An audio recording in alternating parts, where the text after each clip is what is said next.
And now with more on Netanyahu's JNS interview, as well as the last week ahead of elections, journalist and JNS Jerusalem Bureau Chief, Alex Traiman. Alex, it's great to have you with us. Thank you so much. Thank you so much. Thanks for having me. So, first of all, I really enjoyed, going through the interview that you had with Netanyahu. And you spoke on many topics during your interview with him, including his history of politics, his future ambitions, and of course, his new memoir. What struck you most about the discussion, though? One of the things I found most interesting was that he paralleled the rise of Israel to the rise of Iran.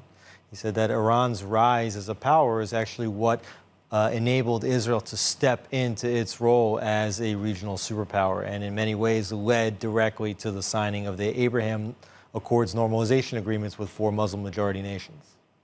Interesting. So, speaking of the Abraham Accords, in your interview, Netanyahu says that he intends to achieve peace with Saudi Arabia and the rest of the Arab world, but many say that the Saudis joining in the Abraham Accords is a matter of time, and kind of always has been. So do you think that it was Netanyahu's efforts per se that are bringing Saudi Arabia closer to an accord, or was Bibi maybe just in the right time at the right place, so to speak, being that he was in power for 15 years anyway? Well, if you look at the countries that signed the Abraham Accords agreements, the United Arab Emirates and particularly Bahrain, there's no way that those countries would have signed normalization agreements without the implicit approval of Saudi Arabia. And we see that Saudi Arabia also has granted not just commercial flights, but Israeli commercial flights to fly over Saudi airspace in order to reach those countries.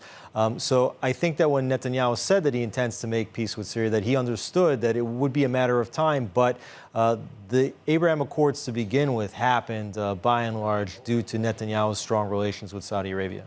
So I mean, is it political bluster, or is he right to kind of take a lot of that credit and say, if I come back into control, it'll happen? Well, I think he deserves to take credit.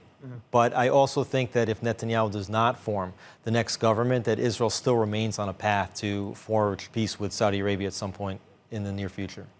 All right, so I want to shift to politics now. In response to leaked recordings this week, Netanyahu forgave Bezalel Smotrich of the religious Zionism party, saying that we must not divide the right, and that one government with Abbas, with Mansour Abbas, was enough.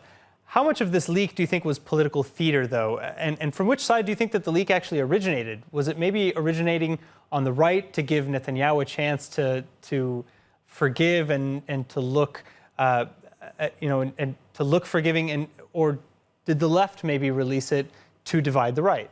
I don't think that Netanyahu was behind that leak, but the media is always looking to get maximum headlines, maximum eyeballs on their stories. So I'm not certain it particularly matters whether that came from the left, it came from the right. It's part of the normal political theater that I think happens before elections, which we seem to have a lot of here in Israel. I don't really think that quote has much impact on people's voting patterns here in Israel. I don't think it's really going to have much of an impact at all on the end result. So it's just another headline that I think is going to be irrelevant in a couple of days. So now currently polls are showing that still neither the left nor the right have a clear majority. And it's been suggested often throughout the years that the best solution to our repeat elections and to our arguably broken electoral system is a direct vote for the Prime Minister's office and then regional elections, similar to what you have in the United States with representatives. Even the Likud and the Labour Party once backed it quite openly. What do you think? Right. So I think it's very important for people to understand that you do not vote for your parliamentarians, you do not vote for your prime minister, you simply vote for a single party. Right. And then the votes are tallied and the various parties are split up, and then the parliamentarians themselves are the ones choosing the prime minister. So former Prime Minister Netanyahu still remains Israel's most popular politician in the electorally. However, the parliament doesn't really want to work with him anymore, and that's why we've continued to go through these stalemate elections.